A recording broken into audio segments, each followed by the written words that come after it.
بسم الله الرحمن الرحيم. باب من الإيمان أن يحب لأخيه ما يحب لنفسه. وبالسند المتصل منا إلى الإمام محمد بن إسماعيل البخاري رحمه الله قال حدثنا مسدد قال حدثنا يحيى عن شعبة عن قتادة عن أنس عن النبي صلى الله عليه وسلم وعن حسين المعلم قال حدثنا قتادة عن أنس عن النبي صلى الله عليه وسلم قال لا يؤمن أحدكم حتى يحب لأخيه ما يحب لنفسه. حضرت امام بخاری رحمۃ اللہ علیہ نے کتاب الایمان میں یہ باب منعقد کیا ہے کہ ایمان سے یہ بات ہے کہ اپنے بھائی کے لیے وہی پسند کرے جو اپنے لیے پسند کرتا ہے. یہ ایمانی بات ہے. من الایمان، ایمان کو مقدم کیا گیا ہے. ایمان امن سے مشتق ہے، تو ظاہر ہے ہر فرد یہ چاہتا ہے کہ اسے امن و امان حاصل ہو، اسے سکون میسر آ جائے، باہمی معانست، باہمی محبت اور بھائی چارگی کی کیفیت سے وہ سرشار ہو.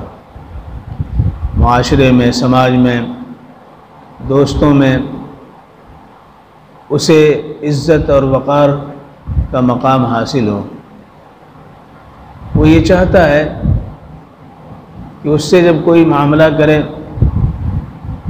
تو اس کی عزت نفس کو ٹھیس نہ پہنچائے. انسان کی یہ خواہش ہوتی ہے کہ وہ ہر وہ چیز جسے وہ پسند کرتا ہے وہی چیز دوسروں کی طرف سے اسے حاصل ہو اور پیش آتی رہے. اللہ کے رسول صلی اللہ علیہ وسلم نے اس نفسیات انسانی کی رعایت فرماتے ہوئے اس کو ایمان سے جوڑ دیا ہے. لہذا ایک فطری بات، ایک فطری خواہش، ایک عقل و خرد کو دعوت دینے والی اور تحریک کرنے والی بات یا وہ کردار جو لوگوں میں محبت بنا دے،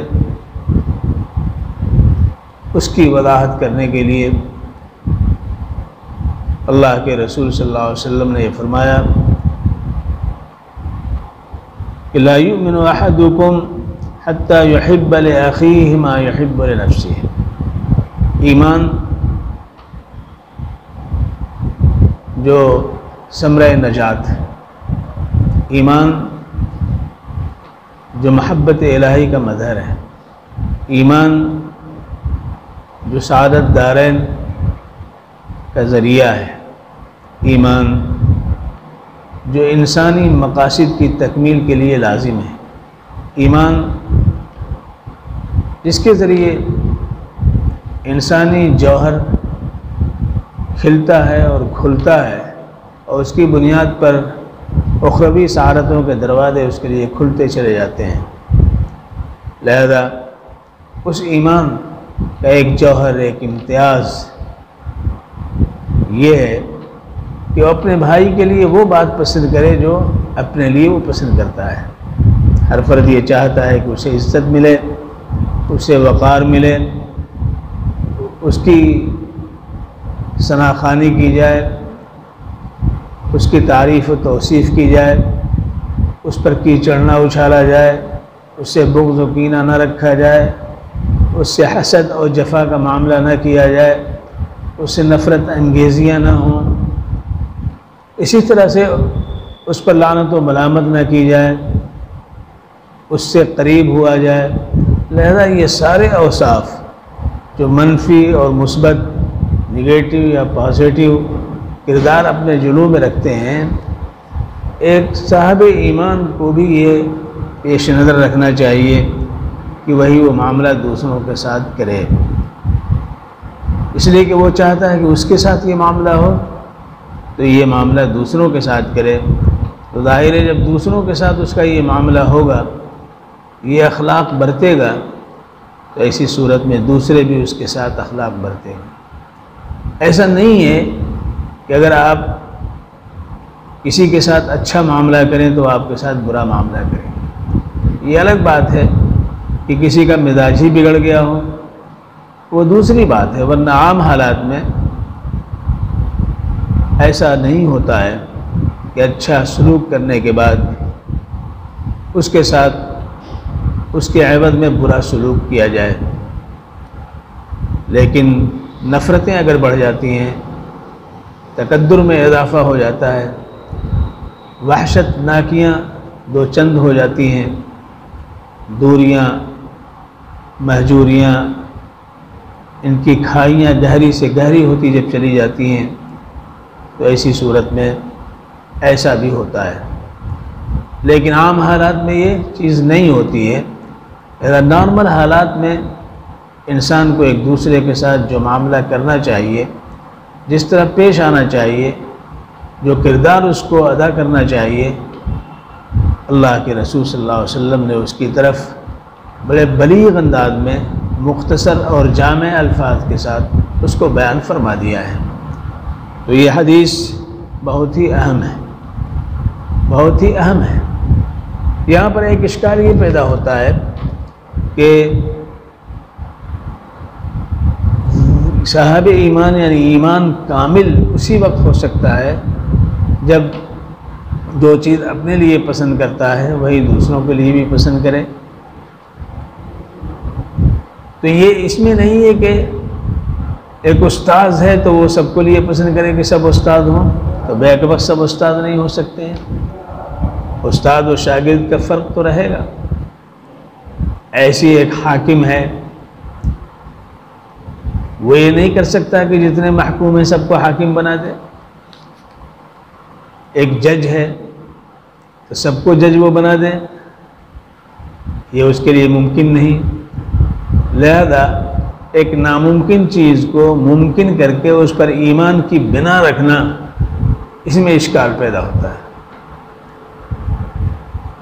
بات اصل یہ ہے کہ مثلا کوئی قاضی ہے، قاضی کے سامنے کوئی معاملہ پیش ہوا، تو جو مستغیث ہے، فریادی ہے، جس نے اپیل کی ہے، جس نے اپنا قضیہ پیش کیا ہے، اس کی خواہش کیا ہے؟ اس کی خواہش یہ ہے کہ اس میں ہم کو انصاف ملے، عدل کا معاملہ ہو۔ تو تھوڑی دیر کے لیے جج کو یہ سوچنا چاہیے کہ اگر میں اس کی جگہ ہوتا اور یہ ہماری جگہ ہوتا تو ہماری یہی تو خواہش ہوتی کہ ہمارے اس قضیے میں ہمیں انصاف ملے، عدل ملے۔ لہذا اپنے لیے پسند کر رہا ہے تو آج وہ تمہارے سامنے جج کے سامنے جو کھڑا ہوا ہے اور عدل کی دہائی دے رہا ہے تو اس کے ساتھ عدل و انصاف کا معاملہ کیا جائے، تو اس حدیث کی پوری تشریح ہو جاتی ہے۔ ایک استاذ ہے، پڑھا رہا ہے، تو ظاہر ہے کہ جو شاگرد ہیں، جو طلبہ ہیں، جو تلامذہ ہیں، جو استفادہ کرنے والے ہیں، ان کی خواہش یہ ہوگی کہ ہمارا استاذ اس مسئلے کے تعلق سے ما لہ وما علیہ وما فیہ جتنے گوشے ہیں سب کی وضاحت کر دے، اس مسئلے کی پیچیدگی کو ظاہر کر دے، جو دشواریاں ہیں اس کو حل کر دے، جو تعقید ہے اس کو سلجھا دے۔ لہذا طلباء کی جو خواہش ہے، استاذ کو یہ خواہش رکھتے ہوئے تیاری کرنی چاہیے کہ ہم ان چیزوں کو دور کر دیں جو طلباء کی خواہش ہے، اس لیے کہ ہم اگر ہوتے طالب علم، ہم ہوتے ان کی جگہ تو ہماری یہی خواہش ہوتی۔ تو یہ ایمان کی بات ہے، اپنے اس ذمہ داری کو کما حق ادا کرنے کی بات ہے۔ معاشرتی مسائل میں، معاشرتی اور سماجی مسائل میں اس کے ذریعے سماج کے ارتقاء میں کافی قوت پیدا ہو سکتی ہے، بلندی آ سکتی ہے، نزاہت اور شفافیت آ سکتی ہے، ایک دوسرے کا قرب مل سکتا ہے۔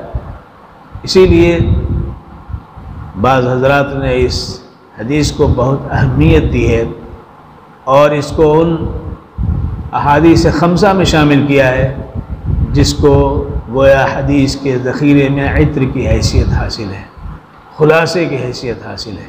ان میں سے ایک حدیث یہ بھی ہے۔ تو اللہ کے رسول صلی اللہ علیہ وسلم نے فرمایا، حضرت انس رضی اللہ تعالیٰ عنہ کی روایت ہے، آپ نے ارشاد فرمایا، کوئی شخص اس وقت تک کامل مومن نہیں ہو سکتا جب تک کہ وہ اپنے بھائی کے لیے بھی وہی چیز پسند نہ کرے جو اپنے لیے پسند کرتا ہے۔ یہ حدیث دو سندوں کے ساتھ ہمارے سامنے موجود ہے۔ پہلی سند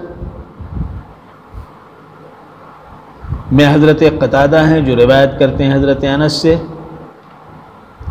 اور دوسری سند میں حضرت قتادہ ہی ہیں جو حضرت انس سے روایت کرتے ہیں، لیکن حضرت قتادہ سے روایت کرنے والے حسین المعلم ہیں، اور پہلی سند میں قتادہ سے روایت کرنے والے حضرت شعبہ ہیں۔ شعبہ تک سند ایک ہی ہے، یعنی حضرت امام بخاری رحمۃ اللہ علیہ نے حضرت مسدد سے روایت کیا، حضرت مسدد نے یحییٰ ابن سعید بن فروخ تمیمی سے روایت کیا، اور وہ راوی ہیں حضرت شعبہ سے، اور وہ حضرت قتادہ سے، وہ حضرت انس سے۔ حضرت شعبہ نے حضرت قتادہ سے جو روایت کی ہے وہ عنعنہ کے ساتھ روایت کی ہے، حدثنا یحییٰ عن شعبۃ عن قتادۃ عن انس، عنعنہ کے ساتھ۔ پھر حضرت شعبہ کی متابعت حضرت حسین المعلم نے کی ہے، تو یہ متابعت درمیان سے ہو رہی ہے، اور آپ کو یہ معلوم ہوگا، اس کے پہلے بھی یہ گفتگو آ چکی ہے کہ متابعت کی دو قسمیں ہیں، متابعت تامہ اور متابعت ناقصہ۔ تو یہ متابعت ناقصہ اس لیے کہ درمیان سے متابعت ہو رہی ہے۔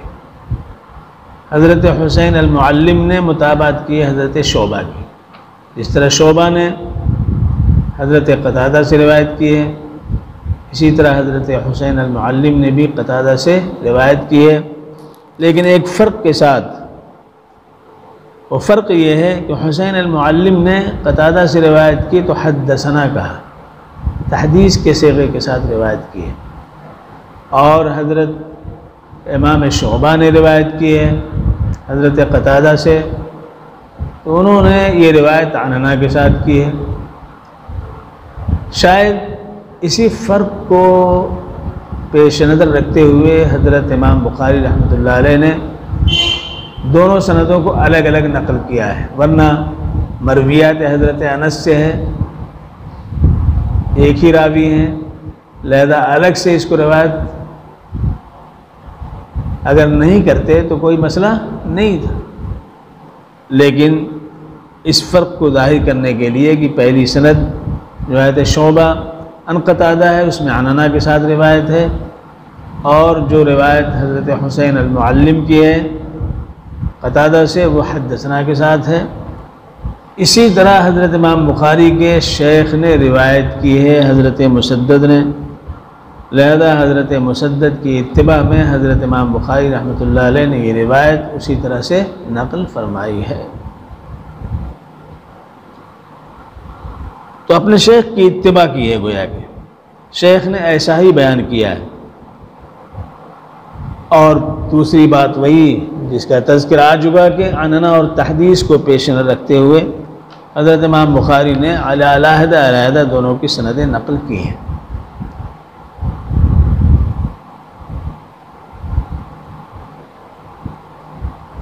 لہذا اس حدیث کو مختصر طور پہ ہونے کی وجہ سے یاد کرنا اور سمجھنا آسان ہے، اور آپ ہر چیز میں اس کو دیکھ سکتے ہیں کہ من الایمان، ایمان کو مقدم کیا ہے، یہ راہ تفنن کیا ہے، کہیں من الایمان اور کہیں ذکر کرنے کے بعد باب حب الرسول من الایمان یہاں مؤخر ہے، تو مقدم و مؤخر یہ ازراہ تفنن ہے۔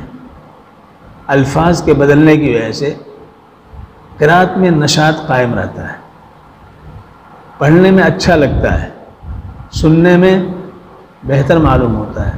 لہذا اللہ حضرت امام بخاری رحمۃ اللہ علیہ نے ازراہ تفنن اس فرق کو ملحوظ رکھتے ہوئے نشاط باقی رہے، کہیں من الایمان مقدم کیا ہے اور کہیں من الایمان مؤخر فرمایا ہے، کہیں الاسلام کہا ہے کہیں الایمان کہا ہے، اس لیے کہ الفاظ سب ان کے نزدیک مفہوم کے اعتبار سے ایک۔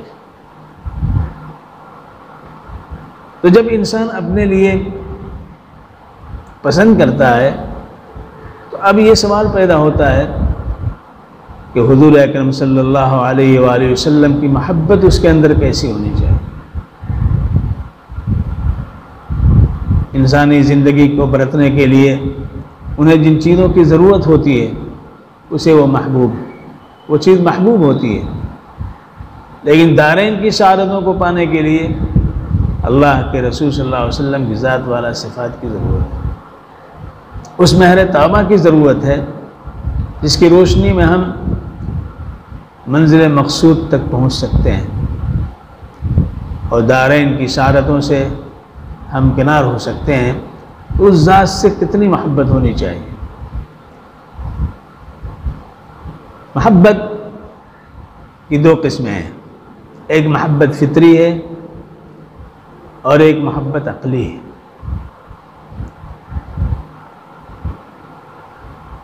حضور اکرم صلی اللہ علیہ وآلہ وسلم سے محبت فطری طور پر ہونی چاہیے یا عقلی طور پر ہونی چاہیے؟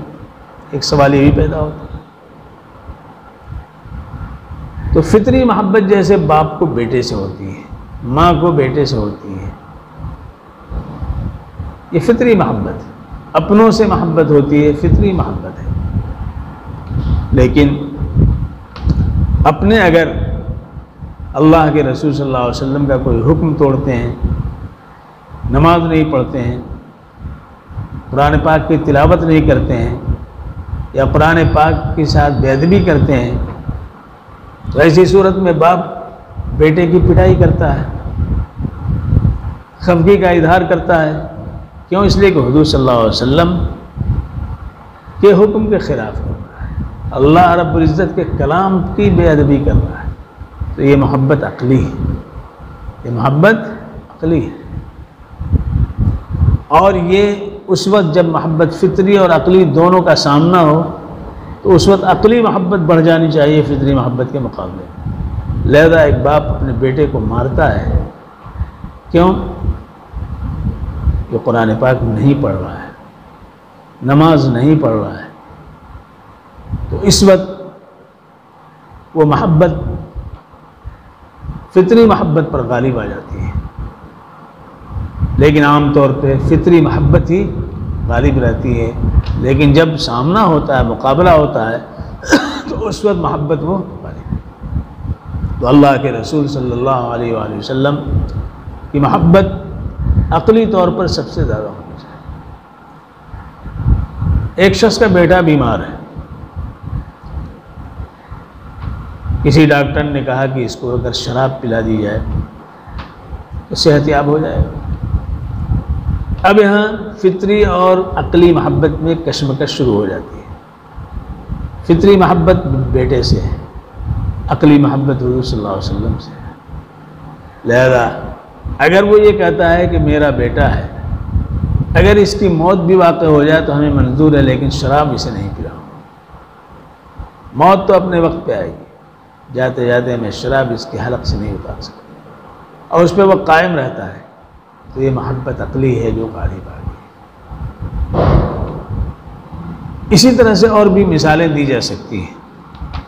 تو ایمانی محبت جو حضور صلی اللہ علیہ وسلم سے ہے، وہ ایمانی محبت فطری بھی ہو سکتی ہے، عقلی بھی ہو سکتی ہے، لیکن یہ سمجھانے کے لیے کہ فطری اور عقلی کا فرق ہے، یہ بات سامنے رکھی گئی ہے، ورنہ حقیقت تو یہ ہے کہ حضور کی محبت فطری بھی ہونی چاہیے، فطرتاً بھی ہونی چاہیے۔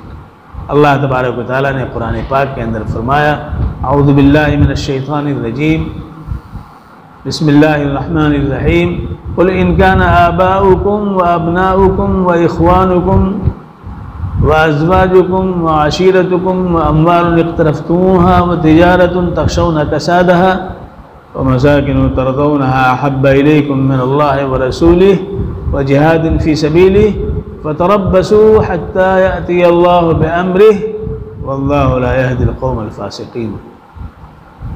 آپ اعلان کر دیجئے، اگر تمہارے باپ، تمہارے بیٹے، تمہارے بھائی، تمہاری بیویاں، تمہارا قبیلہ، تمہارا وہ مال جس کو تم نے کمایا ہے، وہ تجارت جس کی کساد بازاری سے تمہیں خوف لاحق رہتا ہے، اور وہ عمدہ قسم کے محلات جس میں تم سکونت پذیر ہو، یہ محبوب ہوں، اگر اللہ اور اللہ کے رسول سے زیادہ محبوب ہوں تو انتظار کرو اللہ کی پکڑ کرو، اللہ کے عذاب کا۔ اور اگر ایمان نہیں ہے، ایمان کی جگہ فسق ہے، فجور ہے، گناہ کا سلسلہ ہے، تو اللہ ایسے لوگوں کو اس ایمان کی سلسبیل سے شاید کام ہونے کی توفیق عطا نہیں کرتا ہے۔ تو معلوم ہوا کہ ایمان وہ محبت جو رسول صلی اللہ علیہ وسلم سے، اللہ رب العزت سے، وہ فطری بھی ہے اور عقلی بھی ہے، ہر قسم کی، لیکن جب اس کا موقع آئے، اس وقت اس کا جو ہے جہاد کا موقع ہے، کفار و مشرکین نے الغار کر رکھی ہیں، ایسے وقت میں اگر جان ہتھیلی پہ لے کے نکلتا ہے تو یہ فطری محبت جو جان کی ہے، نفس کی ہے، اس پر بھی وہ غالب آ گئی محبت، تو وہ فطری محبت اللہ کے رسول کے لیے بن جاتی ہے، دین کے لیے، شریعت کے لیے بن جاتی ہے۔ لہذا اس محبت کو محبت ایمانی بھی کہہ سکتے ہیں، اور اس محبت کو محبت عقلی بھی کہہ سکتے ہیں، اس محبت کو محبت فطری بھی کہا جا سکتا ہے۔ تو اس باب کے بعد حضرت امام بخاری رحمۃ اللہ علیہ نے وہ باب منعقد کیا جو باب حب الرسول صلی اللہ علیہ وسلم من الایمان کا ہے۔ انشاءاللہ اس حدیث کے تعلق سے آئندہ تشریح کی جائے گی۔ اللہ تبارک و تعالی ہم سب کے دلوں میں اللہ اور اللہ کے رسول کی محبت فروتر فرمائے، اور اپنی زندگی کے نہار خانے کو اس سے روشن و منور، مشام جاں کو معطر کرنے والوں میں شامل فرمائے۔ وآخر دعوانا الحمدللہ۔